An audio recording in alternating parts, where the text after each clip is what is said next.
Bismillahirrahmanirrahim. Assalamualaikum warahmatullahi ta'ala barakatuh. Alhamdulillah Rabbil Alamin. Wassalatu wassalamu ala asyrafil anbiya wal mursalin wa ala alihi wa sahbihi ajma'in. Alhamdulillah. This morning we're going to continue on this concept of presence, in which I have explained in the other videos. But what's important is for us to answer the question in our lives. There are some questions that was posed by the participant.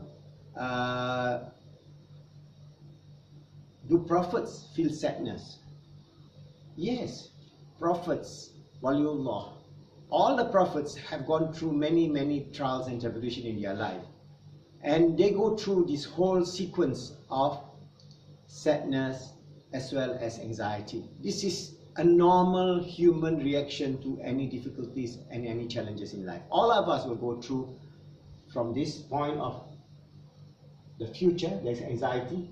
The past, that is of sadness of the past.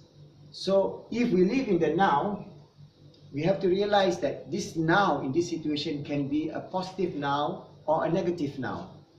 If we study the seerah of Holy Prophet Muhammad sallallahu alaihi wasallam, he goes through one period of time where he lost his beloved wife Sayyidina Khadijah and his uncle Abu Talib, and they were boycotted by the Quraysh, and they are having very difficult time. So when the Prophet went through these trials and tribulation, he goes through the now at that time is very painful for him. So at that time he is full of sadness, and that is human reaction. So what is important is for us is maybe we dwell on that sadness for a certain period of time. And in the case of our Holy Prophet Muhammad sallallahu alaihi wasallam, the trauma was so great that it took him a long time to recover. So he was, in some riwayah, he was in sadness for about a year. So you can call that he is in a state of depression. But that is not the case in the sense that he reacted just like any human being reacted. We are not robots, and we will then swing from fear to anxiety. All the time. It is the pendulum of life. For example, if I have this little whistle, if we swing the whistle, it will go on left, right, left, right, left, right, left, right, left, right, and then finally it will just stay.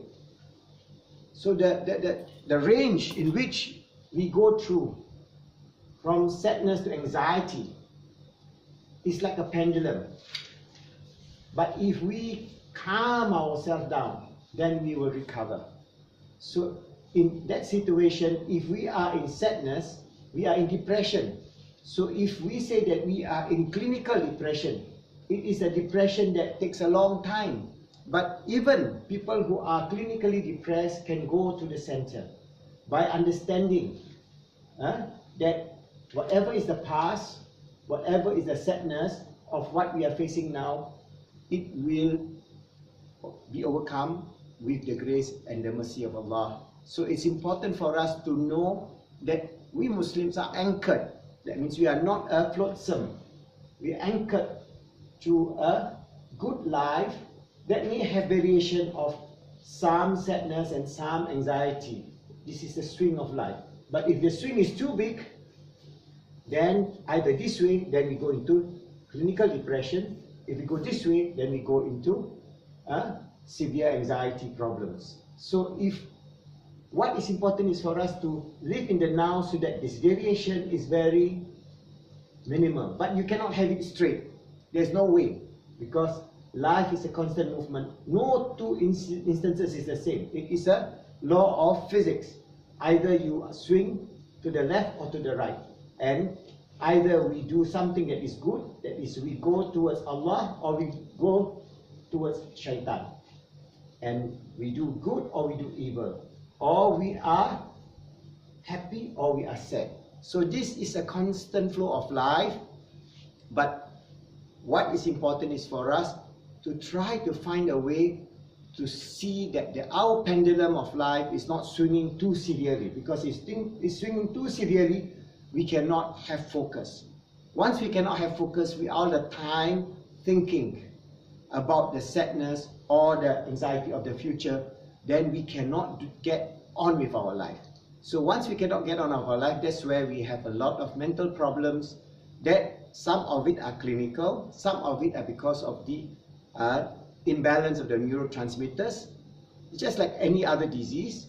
Some of it is just our own inner speech, which we have taught earlier on. Our inner speech can be positive inner speech or negative inner speech. If we learn to frame our thoughts towards the positive inner speech, slowly and steadily we'll be able to lower the range of our difficulties or swing of our mood in life. So I hope this little idea of how we can transform from sadness to a normality in life towards happiness would be something that we can aspire and do for every human being. This is the will of Allah. Allah has given us that capacity for us to strive towards peace, happiness and success, even though along the journey we may have to face through difficulties, sadness, loss of life, trauma and many other things that we will have to face as long as we are in this world. Because this world is the world of trial and tribulation, a world in which we have to seek peace, happiness and success, a world of journey, a world in which if we strive to do good, inshallah, Allah will bless us with the peace, happiness and success that every human being yearns for. So inshallah, think about it, reflect about it, and hope you can understand that.